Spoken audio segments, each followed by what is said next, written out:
बड़ा गजराज, कितना बड़ा उसका पैर, और उसके पैर में कोई घुंघरू बांध दे तो उसकी आवाज, और छोटी सी चींटी के चरणों में कोई घुंघरू बांध दे उसकी आवाज, दोनों को मेरे गोविंद सुनते महाराज।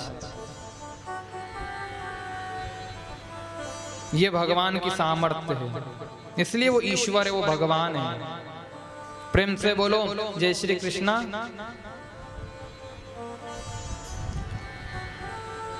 सूत जी ने कहा आपने मुझसे एक और प्रश्न करा था, वैसे तो भगवान के कई अवतार है लेकिन 24 अवतार विशेष रूप से है। 24 अवतारों की सुंदर कथा बताई। 5वां प्रश्न करा था वक्ता कैसा होना चाहिए, तो बताया है कि जो बड़ी सी बात को महाराज एकदम संक्षिप्त रूप में बता दे और छोटी सी को महाराज बड़ी करके बता दे, समासम व्यास योगता, वो व्यास है। कहो तो महाराज 1 घंटे की कथा को 10 घंटे में कर दे, और कहो तो महाराज 7 दिन की कथा को 5 मिनट में पूरी कर दे, ये व्यास है। और कथा आप ऐसी कहना जो है ना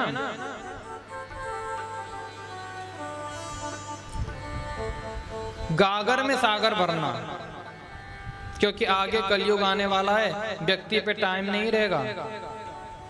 इसलिए कथा का जो सार है ना, हे प्रभु आप हमें वो बताइएगा। क्योंकि जैसे ही महाराज टाइम दे रखा 2 बजे, लेकिन 3 बजे से कथा होती, 6 बजे महाराज सब घड़ी देखने लगते, जिसमें कि हमारी मैया ने तो बड़ी सुंदर व्यवस्था करी। आज मुझे पता चला कि सुजाता मैया ने कहा कि मैंने सबसे कहा महाराज केवल जो कथा सुनने आ रहे उन्हीं को नहीं, अपितु जो कथा सुनने आ रहे उनके संपूर्ण परिवार को महाराज इनविटेशन दिया है कि कथा के बाद में सब यहीं पर प्रसादी पाओ, यहीं पर भोजन करो। एक बार ताली बजा दो ना। हाँ, कितनी बढ़िया सुंदर व्यवस्था, तो फिर काहे का टेंशन। और मैं तो भैया भगवान की कृपा से चल रहा हूँ, मैं कुछ ज्यादा खाता नहीं हूँ, चाहे वृंदावन हो चाहे कथा हो। मैया देख ही रही है, सुबह बस एक फल ले लिया, एक कदली फल ले लिया, एक अमरूद इत्यादि कुछ, एक छोटे से गिलास में थोड़ा ठाकुर जी को दूध भोग लगा करके ले लिया, उसी पे चलते हैं।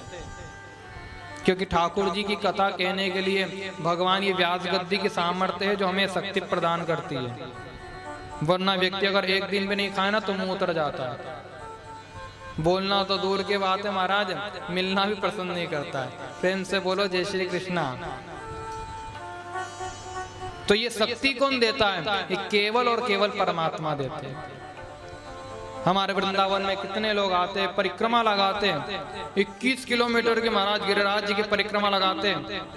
ऐसे व्यक्ति महाराज जिनसे चलना भी नहीं होता, 2 कदम नहीं चल सकते, वो आकर के 21 किलोमीटर की परिक्रमा लगाते हैं। ये सामर्थ्य कौन दे रहा है? ये शक्ति कौन दे रहा है?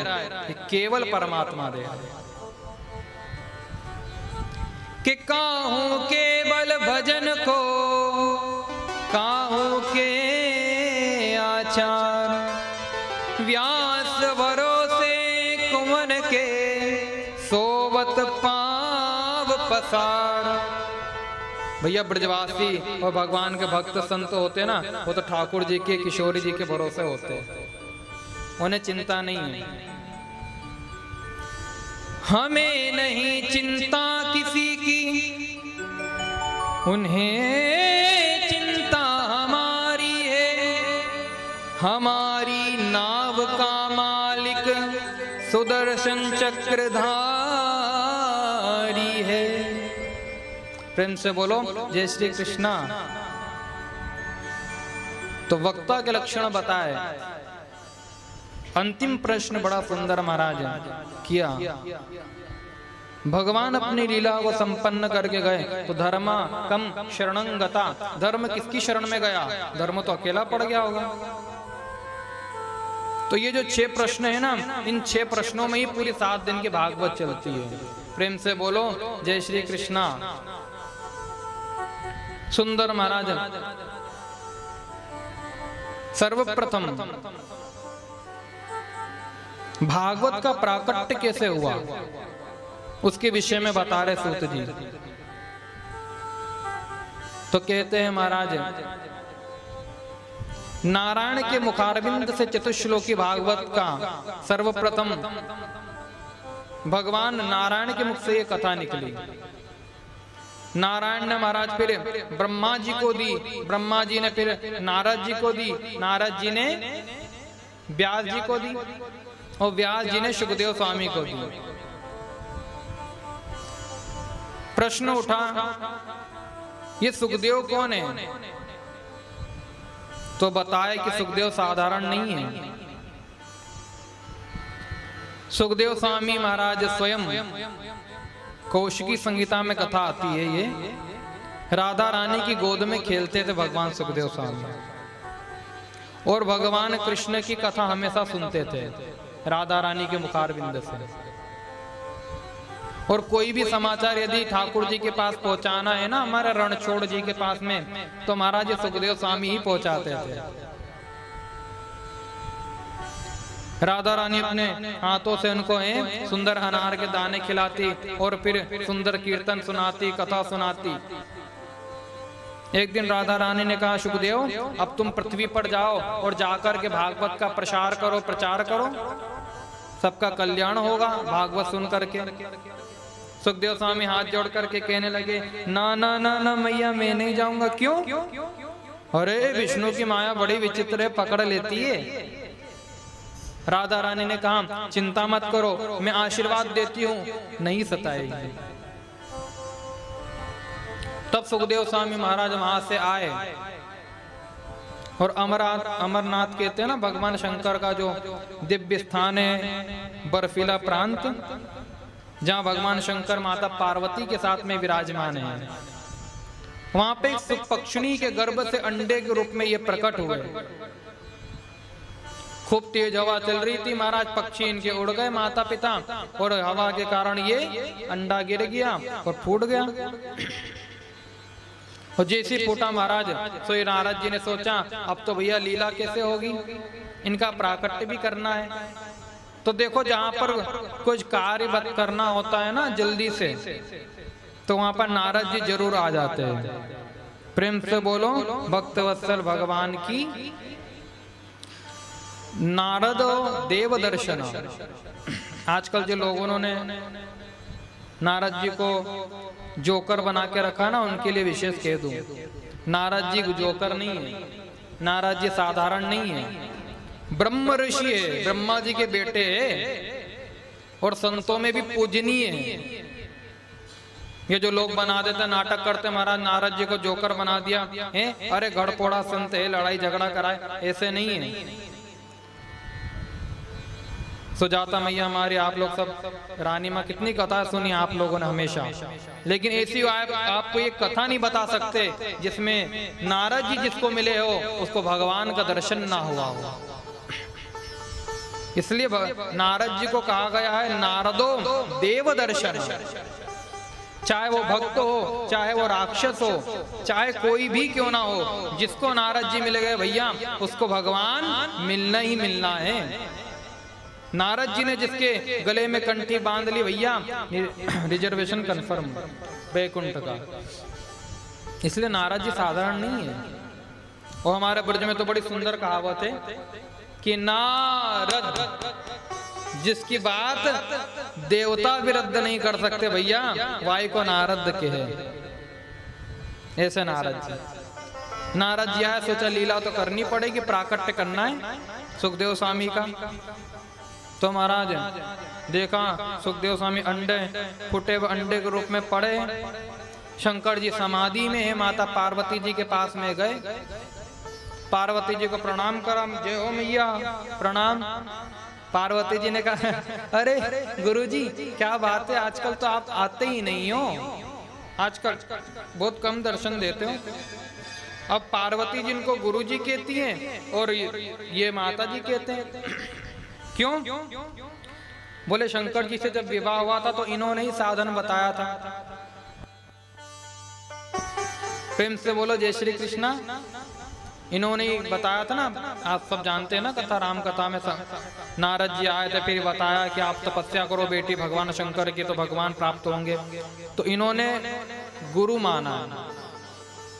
और दूसरा संत की एक बड़ी सुंदर बात होती, बड़ी सुंदर एक उनका एक रहनी होती है।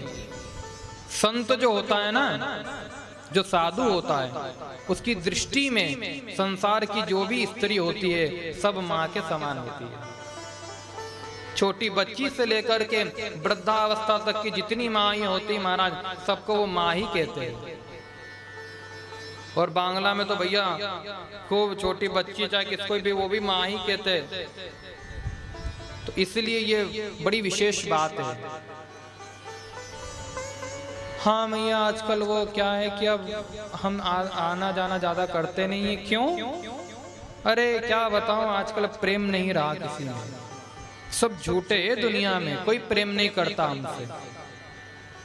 लोग बड़ी बड़ी बातें करते हैं, मैं तेरे लिए मर जाऊंगा, मैं तेरे लिए है बड़ा प्रेम करता हूं, तूने मिले तो मैं मर जाऊंगा, फांसी से लटक जाऊंगा, जहर खा लूंगा, ट्रेन के नीचे आ जाऊंगा। ये लोग झूठी बातें करते हैं।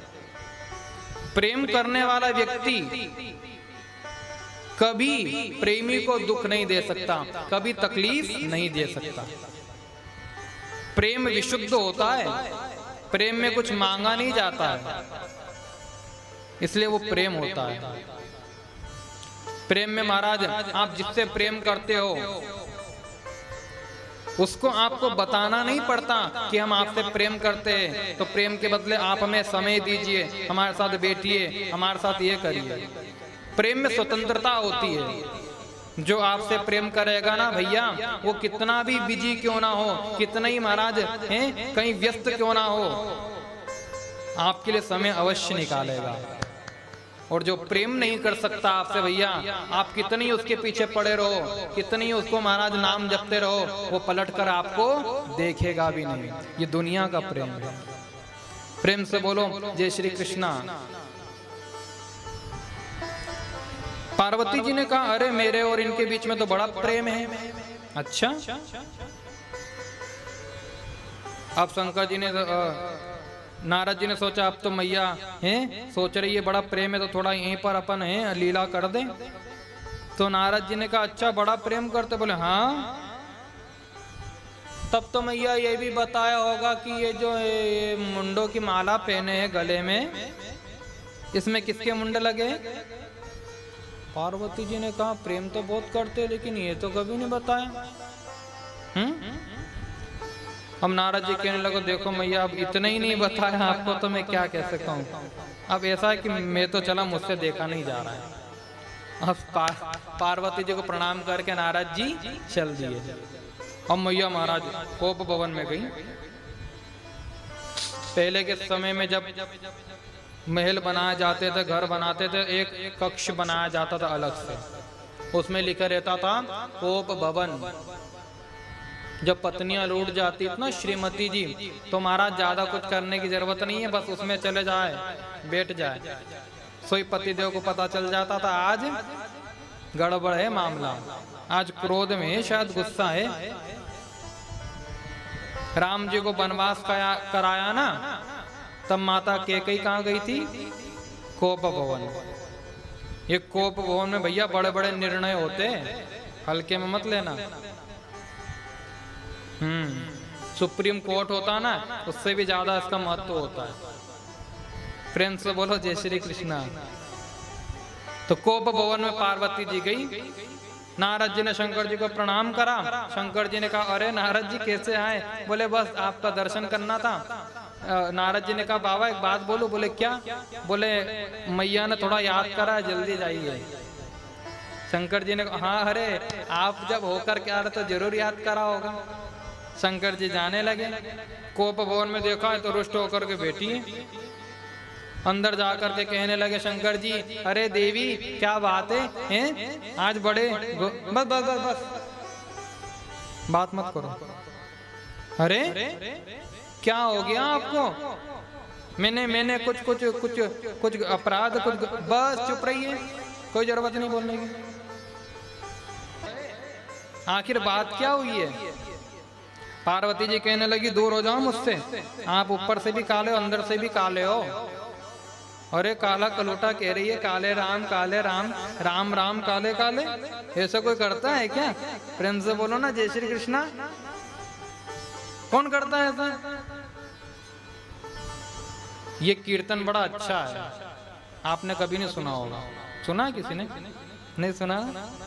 हाँ, महाराष्ट्र में, सत्य बता रहा हूँ मैं, मन से नहीं कह रहा हूँ, महाराष्ट्र में एक मंदिर है काले राम का, आज भी ये कभी जाओ तो देखना वहाँ पे। नासिक में, महाराष्ट्र में मंदिर है, वहाँ पे काले राम जी का मंदिर है। तो एक बार महाराज किसी ने पूछा वहाँ के पुजारी जी से, क्यों जी ये राम जी को काला नाम क्यों, ऐसा नाम क्यों दिया आपने काले राम? क्योंकि काली मूर्ति थी। अब संत जो होते हैं ना थोड़े विनोदी होते हैं, तो विनोद में उन्होंने कहा, अरे भैया आपको पता नहीं हमारा ठाकुर जी हमारा ना कृष्ण और जो है ना राम जी काले ही तो है, ये काले ही थे। अब सब महाराज पहले कीर्तन होता था, काले राम राम राम काले काले, काले कृष्ण कृष्ण कृष्ण काले काले। तो ये जब कीर्तन होता था ना तो इधर राधा रानी को बड़ा बुरा लगता था, उधर हमारे श्री सीता जी को बुरा लगता था। अरे सीता जी ने कहा राम जी से सब आपको काले काले कहते, मुझे अच्छा नहीं लगता। उधर राधा रानी ने कहा, अरे कन्हैया आपको सब कनवा कनवा कृष्ण काला काला के मुझे बिल्कुल पसंद नहीं है, तो क्या करें? तब किशोरी जी हमारी राधा रानी और सीता मैया ने युक्ति लगाई। तो हमारी सीता जी जो है ना और श्री हमारी किशोरी लाडली जी, इनका जो स्वरूप है ना वो बिल्कुल तप्ते स्वर्ण की भांति है। तप्त कांचन गौरांगी श्री राधा वृंदावनेश्वरी, तप्त वे स्वर्ण के समान पीत वर्णा। तो आप प्रैक्टिकल करके देखना, जब काले रंग को और पीले रंग को मिला दो ना तो दोनों मिलाते ना तो क्या निकलता है? हरा हो जाता है। तो महाराज राधा रानी ने कन्हैया को बुलाया, नेक जरा अरे इधर आइयो, ठाकुर जी आ गए पास में। तो जो हमारा ठाकुर जी जब आए इधर कन्हैया राधा रानी के पास में और राम जी आए सीता मैया के पास, तो इधर सीता मैया का जो दिव्य तेज है पीत वर्णा वो जैसे ही भगवान राम पर पड़ा और इधर राधा रानी का तेज कृष्ण पर पड़ा भैया, तो दोनों हो गए हरे। इसलिए तब से हो गया हरे कृष्ण कृष्ण कृष्ण हरे हरे, हरे राम राम राम हरे हरे। प्रेम से बोलो ना जय श्री कृष्णा। तो माता पार्वती ने कहा आप तो काले हो। बोले अच्छा क्या करा बताओ? बोले सब कुछ बात बता, तो ये क्यों नहीं बताया कि आपके गले में किसके मुंडे हैं? शंकर जी मुस्कुरा करके कहने लगे, देवी इसमें आप ही के मुंडे है और किसी के नहीं है। मेरे कैसे? बोले आप अनंत रूपों को जब धारण करती हो, देह धारण करती हो भक्तों के कष्ट की निवृत्ति के लिए, और जब अपने देह का परित्याग करती हो तो आप योग अग्नि के द्वारा जब देह छोड़ती हो तो आप ही के मुंडे में अपने गले में धारण करके रखता हूँ, जिससे मुझे स्मरण रहे कि ये आपने अवतार इतने लिए हैं। प्रेम से बोलो दुर्गा मैया की। पार्वती जी ने कहा तब मुझे ही बार बार मरना पड़ता है क्या? आपने कौन सी अमर बूटी पी है बाबा? बोले हमने अमर कथा पी है। तब तो मुझे भी पान कराइए उसका। शंकर जी ने कहा बिल्कुल। तो शंकर जी ने भागवतामृत का यहाँ पर उनको पान कराने के लिए बैठे। शंकर जी नेत्र बंद करके कथा कर रहे हैं। 1 दिन 2 दिन 3 दिन 4 दिन की कथा पूरी हुई महाराज, और कहते वो जो सुपक्षिणी के गर्भ से जो अंडा निकला फूटा हुआ पड़ा था उसमें से जीव का प्रादुर्भाव हो गया। भगवान सुखदेव स्वामी प्रकट हो गए। बोली सुखदेव जी महाराज की जय हो। सुखदेव जी प्राकट हुआ हमारा। इधर पार्वती मैया हुंकारे भर रही हैं, लेकिन नींद आ गई। कथा में जैसी नींद आई भैया सो गई। सुखदेव स्वामी ने सोचा इतनी सुंदर भगवान की कथा चल रही है, शंकर जी कर रहे हैं, यदि हुंकार लेना बंद कर दिया तो कथा बंद हो जाएगी। तो स्वयं हुंकार लेने लगे। 7 दिन की कथा हमारा बढ़िया सुंदर पूर्ण हो गई, और बाबा ने फिर जयकारा लगाया, बोले बाल कृष्ण लाल की। सोई महाराज पार्वती जुड़ गई। अरे क्या बात है, हो गई कथा? बोले और क्या? पार्वती जी ने हाथ जोड़ करके कहा प्रभु मैं तो सो गई थी, मैंने तो कथा सुनी नहीं पूरी। शंकर जी ने कहा जब आप नहीं सुन रही थी तो हुंकार कौन भर रहा था? तब देखा महाराज पीछे सुखदेव स्वामी। शंकर जी ने सोचा मन में, इन्होंने कथा सुनी, अच्छी बात है, लेकिन कभी भी कथा सुनो ना भैया तो व्यास जी के बिल्कुल सन्मुख होकर के कथा सुननी चाहिए, क्योंकि ये भागवत स्वयं कृष्ण है और भगवान के वक्ष पर धर्म प्रतिष्ठित है और भगवान के पृष्ठभाग पर अधर्म रहता है। इसलिए कभी मंच के पीछे कभी नहीं सुनना चाहिए कथा। कभी भी कथा सुनो तो बिल्कुल सन्मुख होकर के सामने बैठ कर के सुननी चाहिए। मंदिर में भी जाओ तो भगवान के सामने उनको प्रणाम करना चाहिए। कई लोग मंदिर के पीछे जाकर के महाराज माथा फोड़ते, जय हो भगवान। पीछे नहीं करना, आगे करना चाहिए। प्रेम से बोलो जय श्री कृष्णा। शंकर जी की महाराज सुंदर लीला, भगवान लीला मारने के लिए दौड़े। सुख पक्षिणी के गर्भ से जो उत्पन्न हुए सुखदेव स्वामी दौड़ते दौड़ते आए बद्री का आश्रम और कहते हैं वहीं पर व्यास जी की पत्नी उबासी ले रही थी महाराज मुंह खोल करके, तो सुखदेव स्वामी उनके गर्भ में चले गए। भगवान शंकर की सुंदर स्तुति गाई व्यास जी ने। ये स्तुति है ना जो बहुत बड़ी सुंदर है। नेपाल में पशुपतिनाथ जी का मंदिर है और कहते हैं वहां पर इस स्तुति का गान होता है।